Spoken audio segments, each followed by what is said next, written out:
तर नमस्कार मित्रांनो, आपलं सर्वांचं स्वागत आहे आणखीन एक नवीन YouTube व्हिडिओमध्ये. या व्हिडिओमध्ये आपण एन-आर-आय अकाउंट जे आहे, ती कशा पद्धतीने ओपन करायची, त्याकरता कुठले डॉक्युमेंट जे आहेत ते लागतात आणि कुठल्या प्रकारे आपण त्याला सेल्फ अटेस्टेड तथा नोटराइज जे आहे, कुठल्या कंडिशन्समध्ये करू शकतो, त्याबद्दल आपण समजून घेऊयात.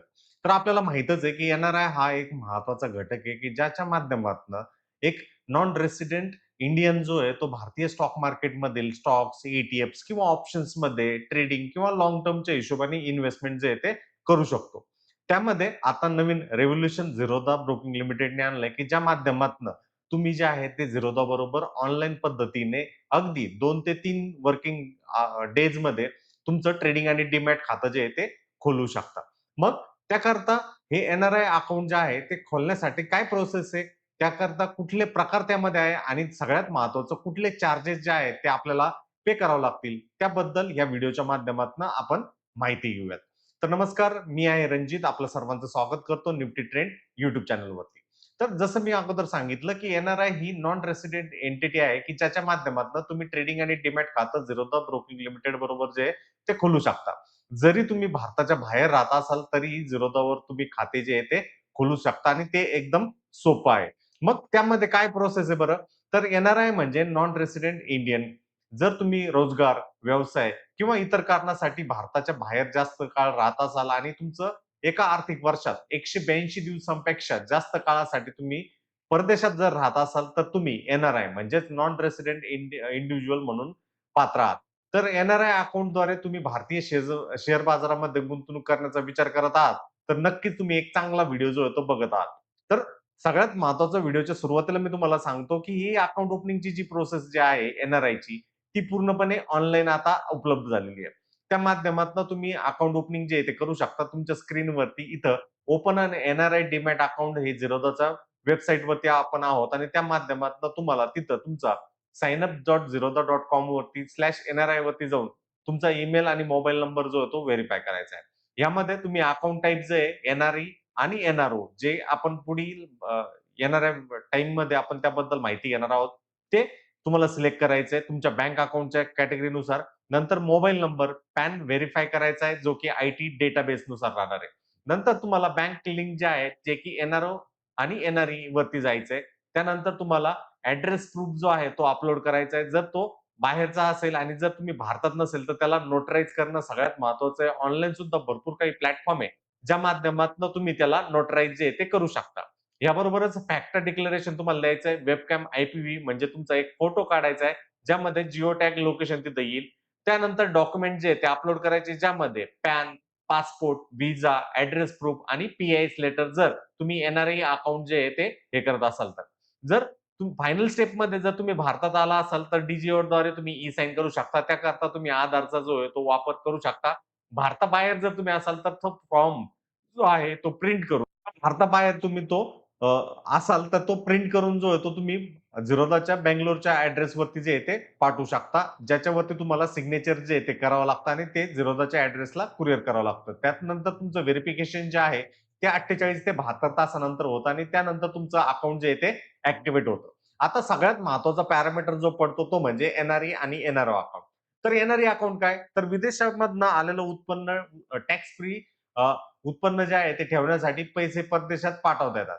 आणि एन-आर-ओ अकाउंट म्हणजे काय? भारतात मिळणारे उत्पन्न ठेवण्यासाठी टॅक्स लागू होतो आणि त्याला रिपॅट्रिएशन जे आहे ते मर्यादित उपलब्ध असतं. तर हा एक महत्त्वाचा फरक असतो एन-आर-ई आणि एन-आर-ओ अकाउंटमध्ये. तर पी-आय-एस आणि नॉन पी-आय-एस काय बरं? तर पी-आय-एस म्हणजे पोर्टफोलिओ इन्व्हेस्टमेंट स्कीम, जे की आर-बी-आयच्या नियमानुसार एन-आर-आयना भारतीय कंपन्यांचे शेअर खरेदी विक्री ते जे आहे ते करू शकतात. परंतु जर नॉन पी-आय-एस मध्ये असेल तर रेग्युलेटरी रिपोर्टिंग शिवाय गुंतवणूक पण केली जाते आणि परंतु याला ब्रोकरेज जे आहे ते पूर्णपणे वेगळं असतं. तर एन-आर-ई अकाउंट जर तुम्हाला ओपन करायचं तर त्याकरता पी-आय-एस लेटर जे आहे ते कंपल्सरी आहे आणि त्याकरता तुम्हाला I-D-F-C, first bank, yes bank, axis bank, I-C-I-C-I, HDFC bank किंवा इंडसइंड बँकेचं पी-आय-एस लेटर जे आहे त्यांच्या लेटर हेडवर ते असणं गरजेचं आहे. दुसरा मुद्दा यामध्ये हा आहे, की तुम्ही जर एन-आर-ई कॅटेगरीमध्ये असाल आणि तुम्हाला इंडिव्हिज्युअल ऐवजी जॉइंट अकाउंट जर खोलायचं असेल, तर तुम्ही एन-आर-आयमध्ये जॉइंट डीमॅट अकाउंट जे आहे ते खोलू शकता. दोन्ही होल्डर जे आहे ते एन-आर-ई असणे आवश्यक आहे. एन-आर-ई आधारित अकाउंट असल्यास दोघांनाही पी-आय-एस अकाउंट एकाच बँकेत लिंक असणं आवश्यक आहे. दुसरं महत्त्वाचं म्हणजे foreign national accounts. Foreign national झिरोधामध्ये फॉरेन पोर्टफोलिओ इन्व्हेस्टमेंट म्हणजे एफ-पी-आय अकाउंट सुद्धा उघडू शकतात, ज्यामध्ये पॅन कार्ड आणि बाकीचे डॉक्युमेंट जे आहे ते गरजेचं असतं. दुसरा महत्वाचा मुद्दा म्हणजे नोटराइज डॉक्युमेंट असणं गरजेचं आहे.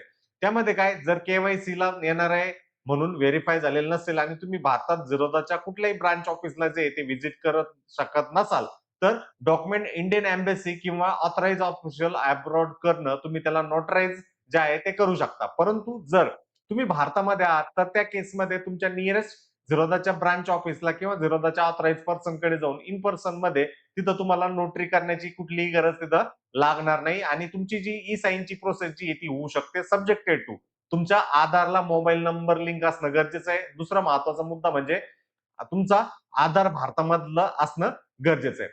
तर याच्यासाठी चार्जेस कुठले आहेत?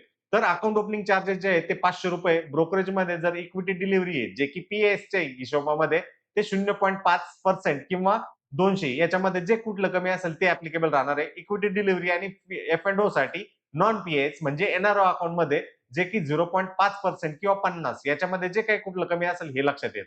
म्हणजे काय, जर पी-एस आणि नॉन पी-एस कॅटेगरायझेशन जर केलं तर पी-एस मध्ये आपल्याला 0.5% किंवा 200 ही मॅक्सिमम व्हॅल्यू ती द्यावी लागते.